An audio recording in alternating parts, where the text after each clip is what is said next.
Hi guys, welcome back. Today what we're going to do is take a look at this craptacular VFD. We're going to open it up, see if it's going to kill us, see how it's made, see how it works. Roll that sweet intro. So this thing is brought to you by the fine folks over at the Xinchuangyang Co. Limited, presumably somewhere deep in mainland China. The model number is, there you can see it. It's a single source, so single phase 220 VAC, volt AC inputs, runs at 50 or 60 hertz. And according to this sticker, should support a 3 horsepower motor. We can't get too much further into this without having a look at this label here, labeled safety precautions, because this is just prima. This is my favorite one. Only professional people may carry on the winning. Converter in thermal has high pressure and prohibits secretly opening the shell. Sweet, dude. So the first thing we can have a look at is the overall fit and finish of this thing. If we get in a little bit closer here, you can see the delicacy and finesse which these molds were cut out of a brick with a dull angle grinder. All of the edges are sharp and disgusting. I presume the material to be ABS, so it has no kind of glass fiber or anything in it. It stinks of all hell, so this thing is now in my shop for about a year, and it still smells of Chineseium, which is disgusting. Right. Not super sure that it's ABS, but we'll have a look inside if there are any markings on the plastic. So basically what you got is a couple of... Hold on, see if I can get the light. Look at those dull angle grinder marks on the mold. Shame, Xinchuangyang Co. Shame. The fuck. So there's two of these little doors, one on the top, one on the bottom. No markings to identify the material. On the bottom, we've got the inputs and the outputs. So we have here line, neutral, something in Chinese, which I presume is ground, U, V, W, outputs to the motor. On the top side, we have here the header for the kind of remote I/O functions, which you can put on this thing. So basically you can build this little screen control interface externally. So you can put a pot to control the frequency, start-stop buttons, e-stop, you can put relays on it. A couple of those, so those functions live up here. And the next thing, oh, look at that. They've in fact spray painted this thing. Ooh, got a really nice parting line here also. Yeah, the texture on the inside is kind of glossy and flat gray. And the texture on the outside is a little bit metallic. So I guess this thing was painted. Okay, where were we at? Screen little control panel here pops out, which seems to be standard on all of these VFDs. I guess that's so you can build the VFD into an enclosure and mount this on the front panel. About the screen, standard little 8-segment display. A couple of LEDs so you can see what's going on. The buttons.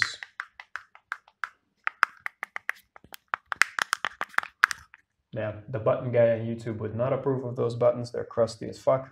Probably not going to bother opening this because I don't think there's anything interesting inside. So let's move on to this part. Oh, here you can see the absolute top workmanship and quality of cutting out this little window where the cable passes through for the control panel. How do you do that? let's get this thing opened up. One more interesting thing. There's absolutely no kind of ULCE, any certifications on this thing. I have no idea how they've managed to sell this anywhere but China. Look at the care that was taken when tapping the screw holes on the backside. They've left all of the crusty shavings so they can then later fall into the electronics and burn your house down. Okay, let's open it. It's held on by these 4 screws directly into the heatsink.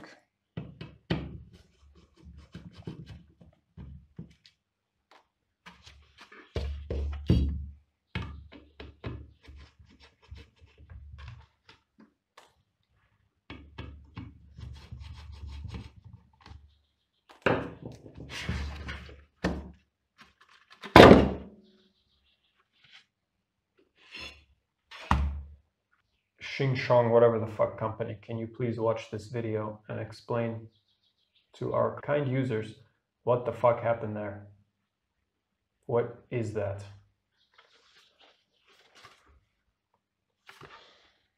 So I see absolutely no markings on this plastic, which I'm sure is also against some kind of recycling norms here in the EU.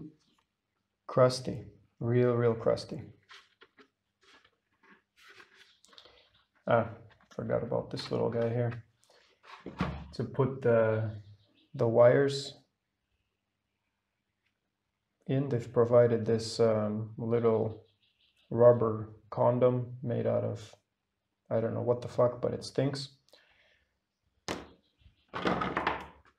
While simultaneously leaving giant holes open all over the case. So, yeah. All right, let's get into the good part here, and we'll see how bad this thing is going to kill us. Okay, I get a little bit ahead of myself. Let's first draw the block diagram of how the schematic looks before we get into each individual component. Can you see it? You can't even see it. It's not in frame. I'm sorry. Okay, we're going to go through that again. Here's the block diagram of how I assume that this thing works.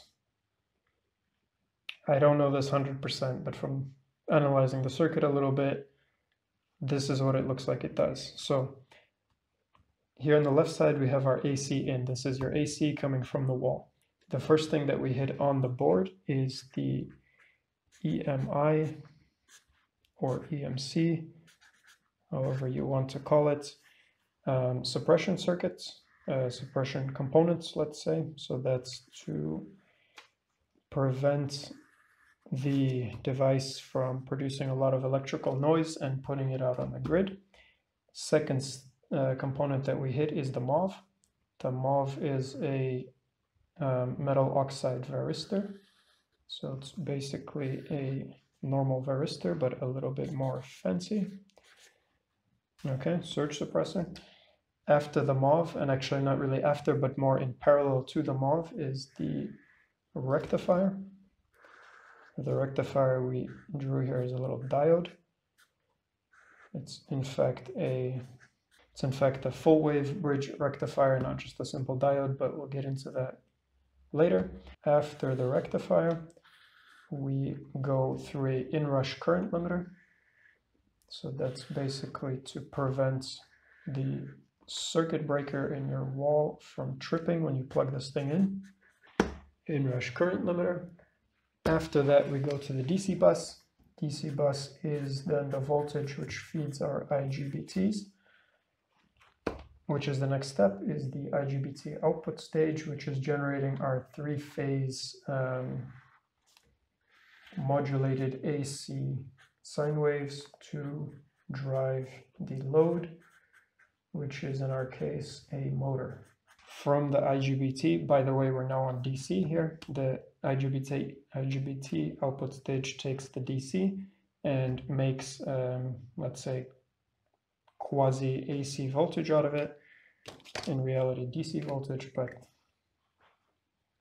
I'm not going to get too complicated here. So 3-phase AC voltage comes out of the IGBTs and goes into the load motor. Okay, in parallel to all of this, you have the supporting electronics. So this thing needs to be switched by something. In that case, we have a microcontroller which has some software on it. You know what, we can add one more thing here. In order for the human to be able to interact with this thing, we have the little control panel. This thing here, I can just put it there. Control panel. The microcontroller, the control panel, and all the logic needs also a power supply. So we have, in parallel to all of this stuff, I assume it comes out of the DC side of the rectifier, a low voltage supply. So most likely we have a transformer and some regulators which feed the microcontroller and the logic and the front panel. So on two of these phases, a shunt which measures the current in the phase and provides that current to microcontroller or through an ADC or something else. I don't know if the micro that's on here has its own ADCs or if it's external. Basically, these signals go to the micro so that it knows what the motor is doing. I think that's good for a first start. I don't know if that's the whole thing. Let's get into it and we'll have a look. If we have a look at the board here, what we can see. First, it's a two-layered PCB.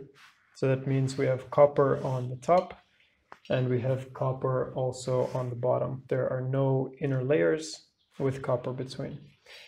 The board is a mix of a SMD type component together with a through-hole type component.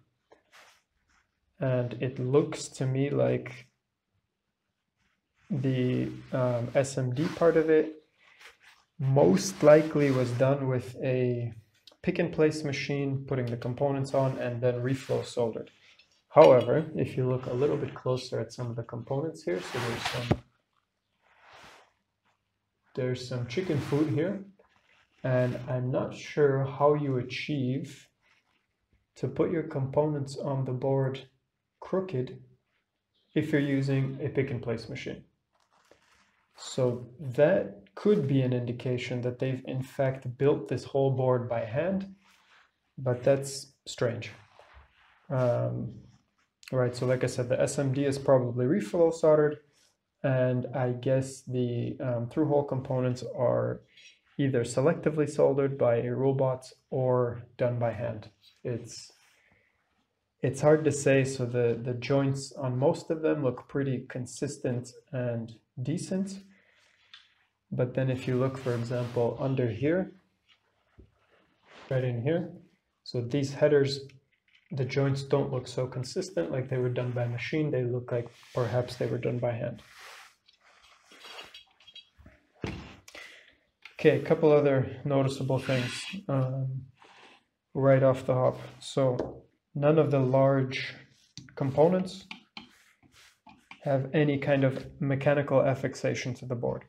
So all of these connectors, all of these caps here, everything is just flapping in the breeze. What you would like to see on a board like this, because this device should normally live in an industrial setting where there's going to be vibration, dust, all kinds of stuff everywhere. You would like to see these bigger components mechanically affixed to the board. So they've cut some corners there.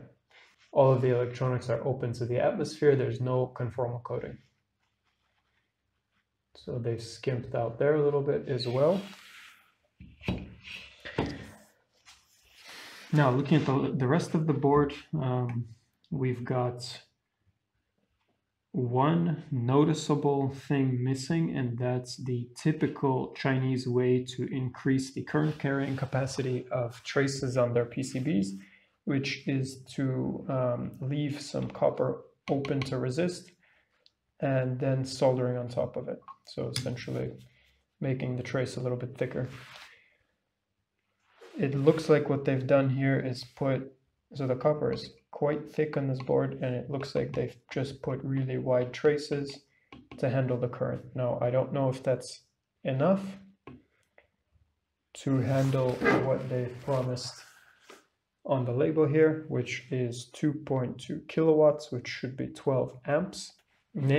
If this was a multi-layer board, for example, a 4-layer board, and they had these size traces running through all 4 layers and stitched through in many places with vias, then I would feel good about it.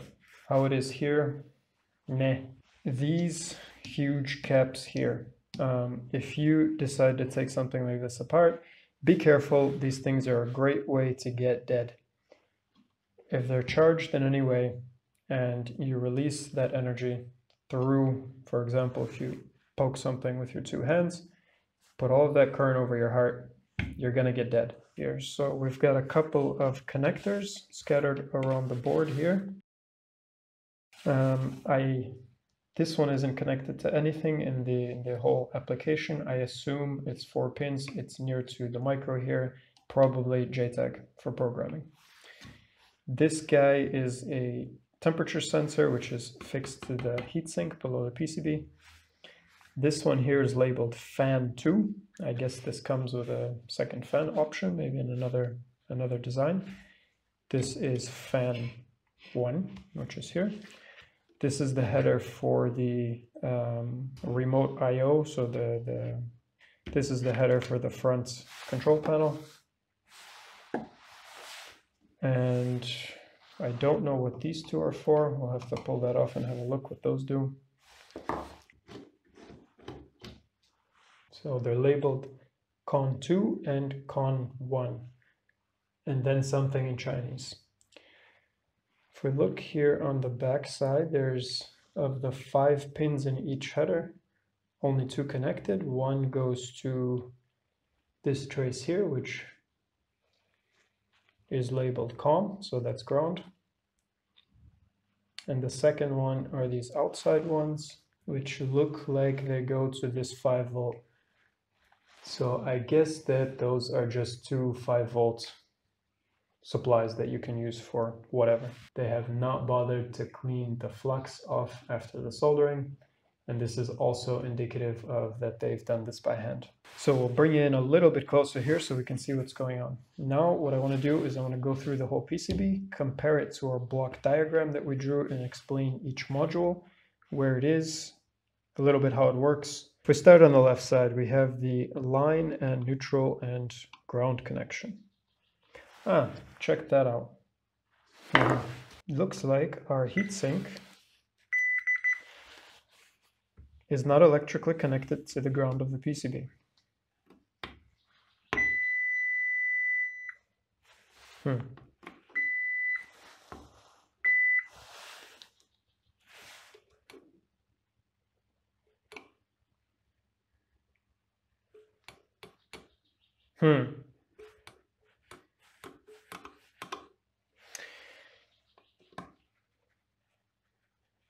Okay, so this thing is gonna kill you good and dead. I don't know how you feel about that, but having a big chunk of metal around about 4 millimeters away from 400 volts doesn't give me a good feeling. Yeah, that's real scary.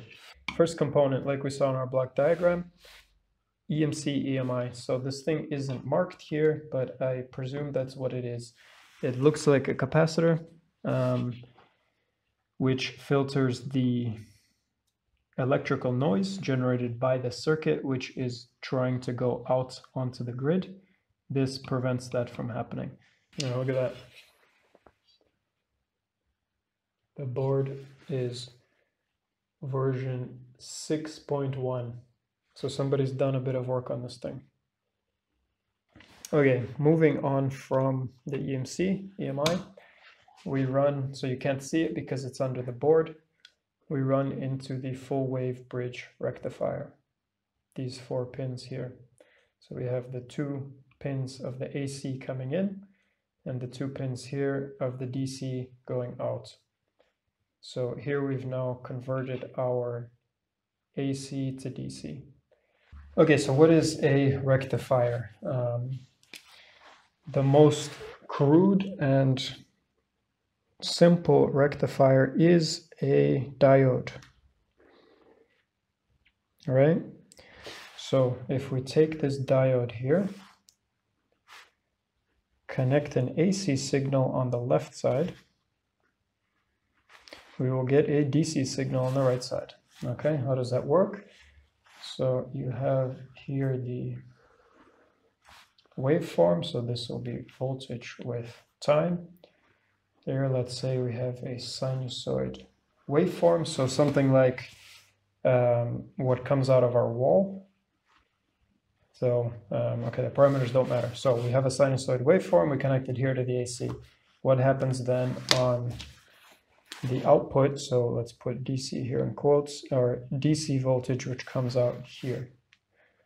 Basically what this diode does is it'll take this AC waveform and cut off the bottom parts. So what you're left with is the pink waveform. And this is your kind of quasi-DC waveform. Now I say quasi because it's not a nice flat DC waveform. However, with some filtering, you can get this into a relatively flat signal. For example, if you were to add a capacitor here, I will draw that in orange. So here we have the circuit now with a capacitor. What will happen? So the cap will charge with this. Then instead of completely dropping down, it will kind of drop down slowly as it discharges and give you a waveform like that. So it's a little bit closer to DC. It just has some ripple on it. Now, we don't use, as we saw, a diode in this circuit. We use a full wave bridge rectifier. What is a full wave bridge rectifier? Essentially, it's 4 diodes connected, I hope, like this. If not, I'm convinced that somebody will yell at me in the comments, but I believe it is like this. Okay, so, and what we do is we take our DC output here. This is our DC, and here is our AC input. Now, what's the difference between this and this? If we take the same graph here, time, voltage, and we have our same input sine wave. Okay. This circuit here, we'll do this in pink again, we'll take the same thing as the diode on the positive side, but on the negative side of this sine wave, what it does is it doesn't just cut this off, it will actually flip it and put it there, so that this energy here does not go unused as it would with a single diode. It's actually using the entire energy of the sine wave. And this, you can see, it already gives you a much more clean signal. And this would be amplified even more if you were to put a cap here and block or buffer the output voltage. Let's draw it in orange. You would get a nearly flat DC output with very little ripple. So that's our full wave bridge rectifier. Bam. So in parallel to that, also like we saw in the block diagram, is this little blue disc. Little blue disc here is a MOV. It's a metal oxide varistor. What is a MOV? A MOV, so first let's draw the little circuit symbol for it. It looks like this. A MOV is a special type of varistor. Now what is a varistor? A varistor is a variable resistor. Variable in that its resistance changes with the voltage across its leads. Okay, so the higher the voltage, the lower the resistance. Now, these elements are used as surge suppressors. So if we draw a little diagram here, voltage versus time. Say we're cruising along here, all of a sudden we get a surge, right? The voltage goes up. The time scale here is small, okay. The voltage here goes up, and what happens? So this MOV is connected in our circuits in parallel to line and neutral. So we have here line, we have here neutral. And what does this do? So the higher this voltage becomes, the lower the resistance becomes. So what this MOV is doing is essentially shorting the line to the neutral through the resistance inside of it and converting that current which flows there into waste heat. So what does that do on the resulting waveform? Is it cruises along here because here we have high resistance. Now all of a sudden the voltage starts coming up and the resistance goes down. So therefore this voltage will not be able to raise very much. It will take this part of the peak here and burn it off as heat. After the MOV, we go to this circuit here, which is the Inrush current limiter. Basically, it consists of 2 power resistors and 1 relay. Line, neutral. This stuff then gets rectified. Let's go AC to DC. Now we're cruising along here with DC. And then here we have, let's just make a big block to draw it inside of. Like that. We've got our Inrush current limiter, and on the back side of it, this is just important to get an understanding, we have the 2 giant caps. Okay. Now, what happens if this is directly connected? When I plug this into the wall, these caps will essentially short the line and the neutral, with the resistance being only the ESR of the cap. The current that flows here will be very, very high. So if we look at a little diagram of it, it will look something like this. Then the caps will charge as the time goes, eventually reaching a steady state if the circuit is running, or 0 if it's just plugged in and switched off. This is now current and this is time, okay? So this current peak is a problem because your circuit breaker is probably right about here. Okay, so even if this time here that this is so high is very, very short, because the caps charge quite quickly, this peak will trigger your circuit breaker, and then every time you plug this thing into the wall, you'll have to go reset your breaker. So how do we avoid that? We build an Inrush current limiter. How does it work? So in this circuit we saw we have 2 power resistors. We'll draw them right here, like that, and we have a relay. So this is connected through, and the relay is, again, I'm guessing here, the relay is like this. Okay, so our relay component is here. What happens is when the device is plugged in, this switch is open, so it's a normally open relay. The current which wants to flow here is going to get limited by these 2 power resistors. So therefore this peak will not be as high. So if we go here, the I here will be significantly reduced, and it should rather spread this out over a long period of time. So the shape might be a little bit wrong, but that's the idea, is to take this high peak and to spread it over more time. That's achieved with these 2 resistors. Now, you see this comes with a problem. The problem is when these are charged and the circuit is running normally, so the entire device, you will have a constant power and therefore energy loss across these 2 resistors. How do they solve that? They put a relay in.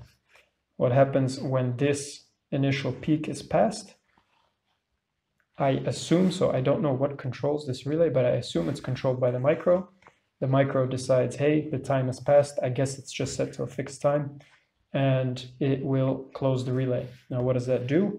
That will bypass these two resistors and therefore provide a zero resistance path for the current to flow when the circuit is in normal operation. So the next thing we move on to is these two big caps here. They are from Yukon. I have no idea what Yukon is. Presumably some kind of cheap crap. 680 microfarad each, and this is the DC bus. So at this point here we will have converted the 230 volt AC into 320 volts DC, which is going to live here. And these caps here are the source of energy that the Igbt module needs to provide its output sinusoid waveforms for the motor. The Igbt module is right here on the back side of the board. You don't see it.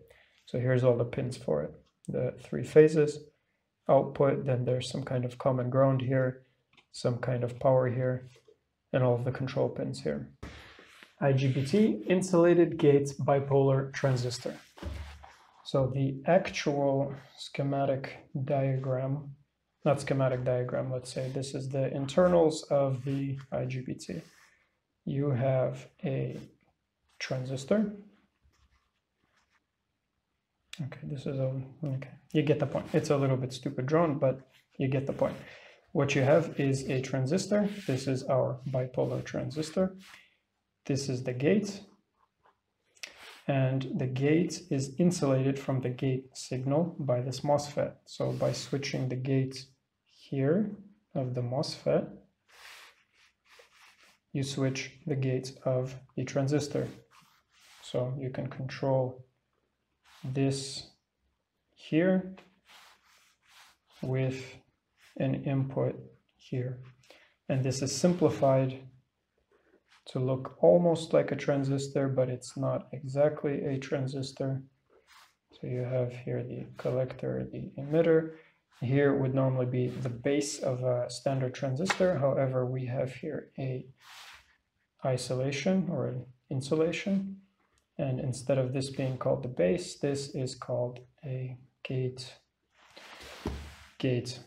right? Okay, so IGBTs. Now, PWM. What is PWM? Why do we care about PWM? PWM is how we drive the gate of this IGBT. That's how this whole system functions. So it takes the AC waveform that we need to produce to drive the motor, and it calculates a PWM signal to synthesize that waveform. Now, what is PWM? PWM, pulse width modulation, PWM. If we have a look at a waveform, let's take a basic square wave with a period of whatever this is. This is our period, time period. Okay. The PWM basically sets what's known as a duty cycle on this waveform. So what is the duty cycle? The duty cycle is between the first edge, so the first period of the beginning of the waveform, and where it switches off relative to the end of that waveform. So for example, this one is on around about half the time of the total period, right? So this here is the duty cycle in percent. So this waveform here would have a duty cycle of 50%. And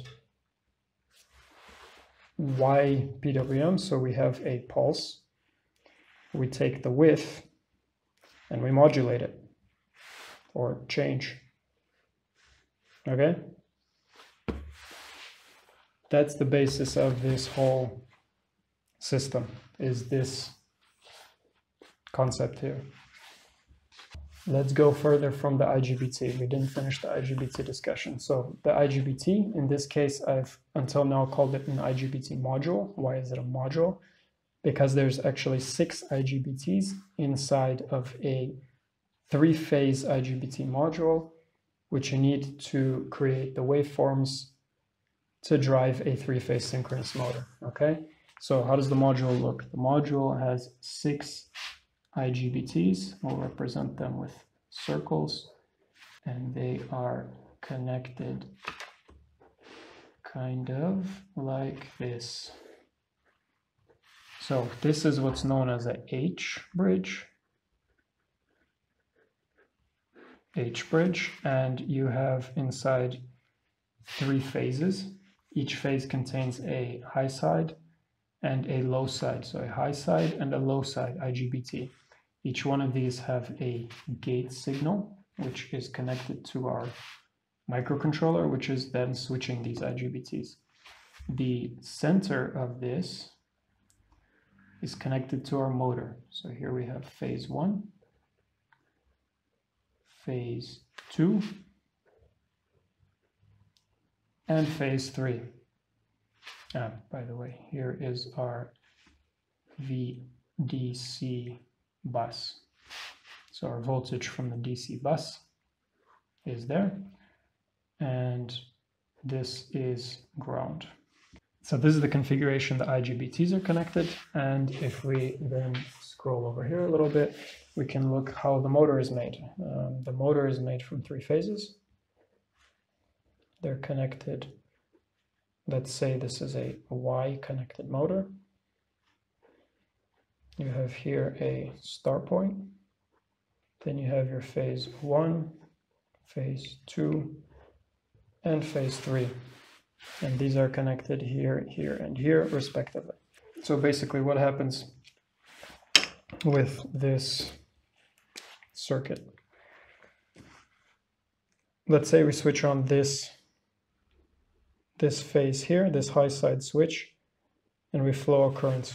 The current will go then into phase 1.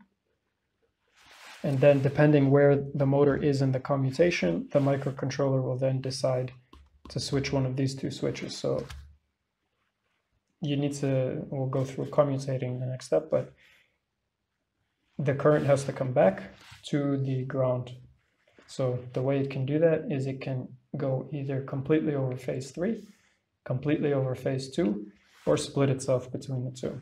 So let's say for simplicity, we go completely over phase 3, and therefore the current would come back here to phase 3, go through the low side switch, and return to ground. And now this is switched rapidly by the microcontroller at what's called the carrier frequency. And you actually, in every VFD, you should be able to set this carrier frequency. They can be, so they're in, let's say, low kilohertz range, low kilohertz. In fact, in our VFD here, I measured it already before, we are running at 10 kilohertz for the carrier signal. First, let's go through how to commutate one of these motors. Then let's go through what is the carrier frequency, how are the signals generated by the micro, and how do they actually look. So for simplicity's sake, we'll draw a model here of a very basic motor, how it looks. So if you imagine the motor, we're going to cut it through the middle, take a cross section of it. Motor consists of 2 parts. You have the rotor, which is either permanently magnetized or with most 3-phase synchronous machines, you have an electromagnet inside, but we'll draw it like this with a north pole and a south pole. Then we'll draw our 3 phases. So here we'll have the coils. Again, this is cut as a cross section, so this is the core of the coil, and here we have the copper wire, the magnet wire, which creates our magnetic field. So this is a electromagnet essentially, and we'll call this the phase U, and this is coil phase U prime. Okay, so U, let's call this V, V prime, W, and W prime. Okay, so like we said, these are electromagnets. When you flow a current, what did I do here? This is W, not W prime. This is W prime. Okay, when you flow a current through these coils, what does it do? It energizes this. When you energize a coil of wire with AC currents, you get a magnetic field. Say for simplicity's sake like that. So what is the difference between coil W and coil W prime? The W is wound in such a way that the magnetic field direction for one point in the waveform will be created in this direction, and W prime is wired opposite of W such that for the same point in the electric waveform, the magnetic field created from W prime will go the opposite direction of W. So they kind of move like this. Now, how do you commutate this motor? So when you energize a coil, the magnet of the rotor will want to go to that coil. Since this one is going in this direction, this one is going this direction, we've all put two magnets together. One way they want to come together, the other way they don't want to go together, right? Same thing happens here. So when the rotor is 90 degrees to the stator, that's when you have your maximum torque generation. So you want to energize the coils, which are at any given moment 90 degrees to the rotor. That will then pull the rotor to those coils. And what we want to do is then de-energize those two and energize the next two. And that will continue pulling the rotor in that direction. And if you do that in a circle constantly, as our microcontroller does with the H bridge here, so you basically energize these two, these two, these two, these two, these two, these two very quickly. So that'll pull your rotor through the full electrical rotation. Now this gets way more complicated. I'm not going to get more into it than this. That's enough for what we're doing here. Then let's have a small look at how does this motor run on standard AC voltage. So if you have a three-phase motor, supply it with three-phase electricity. How does the three-phase electricity look coming out of your wall? So what the three-phase look like is you have three phases, as the name suggests. And what they do is they all follow each other like this with a phase shift of 120 degrees between the phases. And what this gives you is, if you think about how this is commutated, at any given point in time, you have, let's take this point here, right here.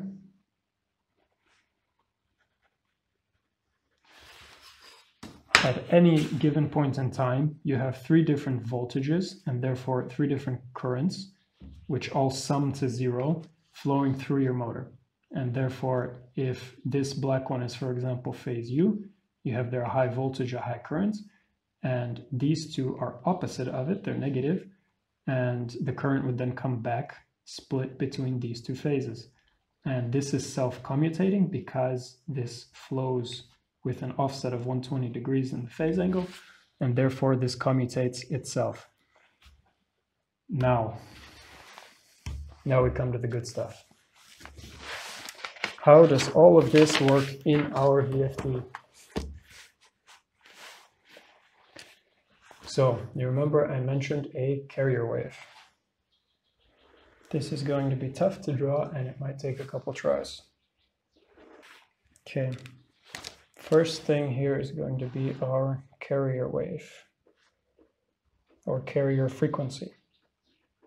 Okay, carrier frequency is going to look something like this.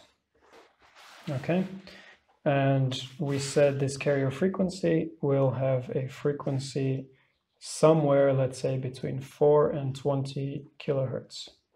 In our application, we have 10 kilohertz. Now, then, so on top of this, we want our, let's say, desired waveform. Desired waveform, let's make this bigger.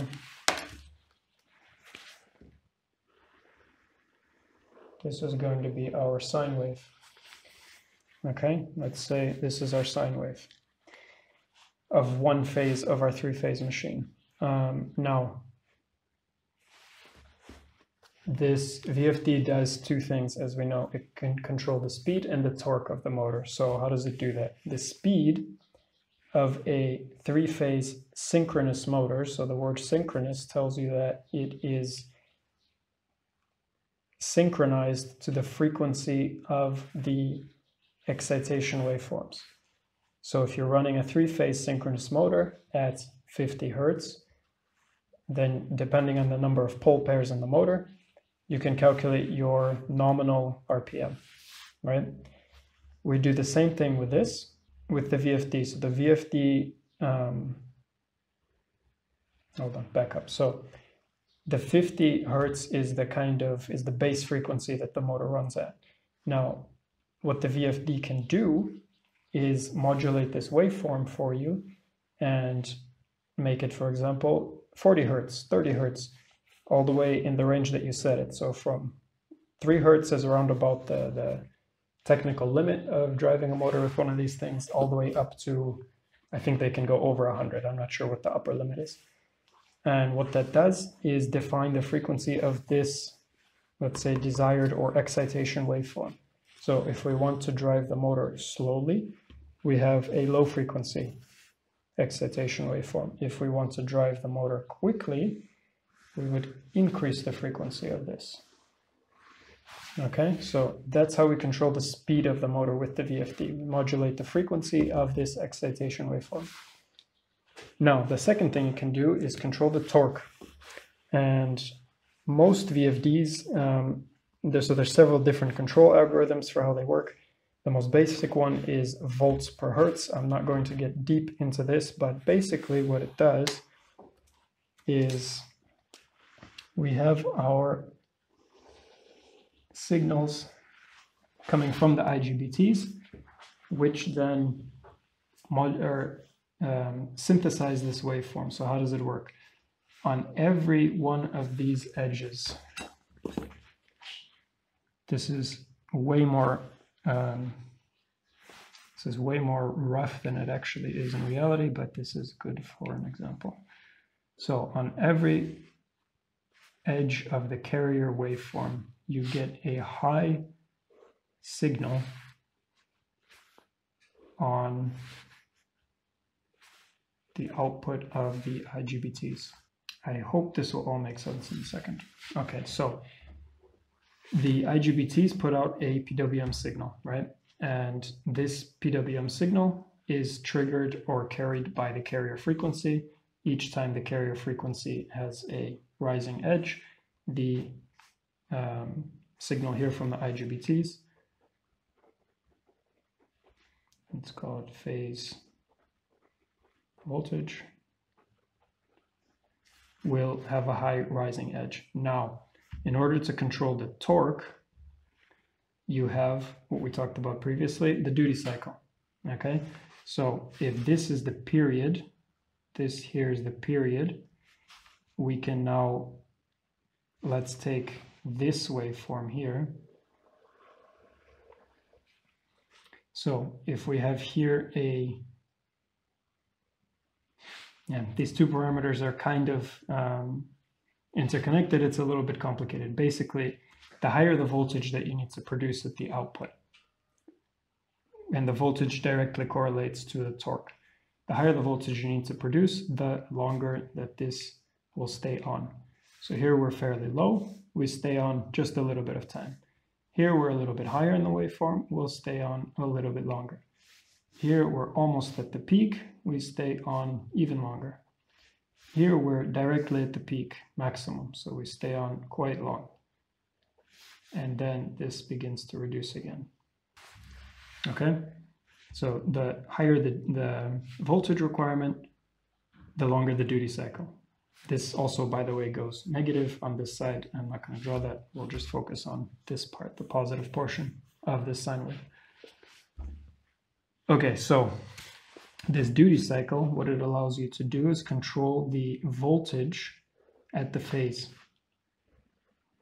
The voltage is directly connected with the torque and the current and all of that together. So basically you can modulate the torque here and modulate the speed here. This section is the kind of, let's say, logic and control. So here we have the microcontroller.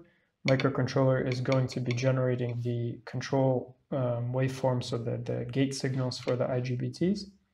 It's also going to be measuring the current through the phases, taking all of the inputs in from the control panel and any other external components that you've built onto this, processing all that and making this whole thing work. Supplying this with power is this area here. What we can see here is a transformer. So actually, I think I made a mistake in the block diagram. Clearly, the low power supply here is not pulling from the DC bus, it's pulling from AC. So you can't have a transformer in DC. So this transformer has to be connected to the line, so to 230 volt. This transformer will then step the voltage down to something that this little guy, which is a buck converter, can take as an input and then convert down to a more... That can't be all correct. Okay, I think what's happening is, so we have the transformer. This steps the voltage down. There's got to be a diode bridge. So you can see there's a couple diodes scattered here around on the circuit. I guess there's also a bridge rectifier similar to here to convert the 230 into a DC voltage to feed this buck converter. The buck converter then steps down this high voltage into something more usable, which is then fed to this guy and this guy, which are LDOs. So it's low dropout regulators. And what they are is basically linear regulators, which take one level of DC voltage, convert it to another. So here we have a 15 volt LDO, here we have a 5 volt LDO. The 5 volt, I presume, supplies the micro and the rest of the logic here. Here we have a couple of shunt resistors, which are measuring currents. Now, looking at the connections here, I don't fully understand what they're doing with the current measurement. I would have expected these shunts to be on these phase lines here, somewhere in this area, but they look to be between this ground of the Igbt module and the minus of the DC, which is rectified here. So I'm not super sure what they're doing here. However, whatever they're doing with this, however they're using it, here is a dual operational amplifier, which I guess is connected across this shunt, which measures the currents, sends it to the micro.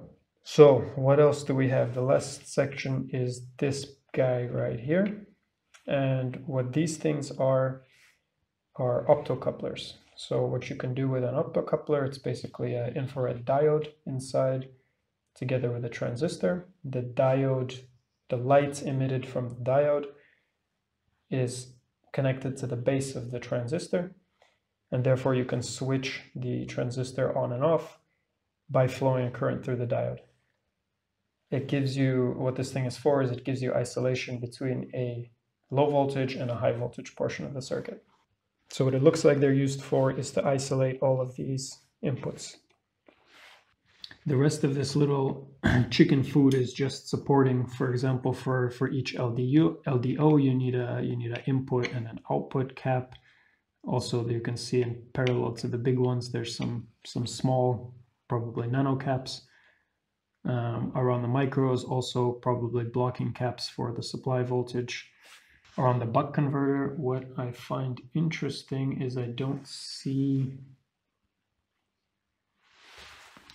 there's nothing on the bottom. I don't see a coil for this, so either this is not exactly a traditional buck regulator with a coil, perhaps it's some kind of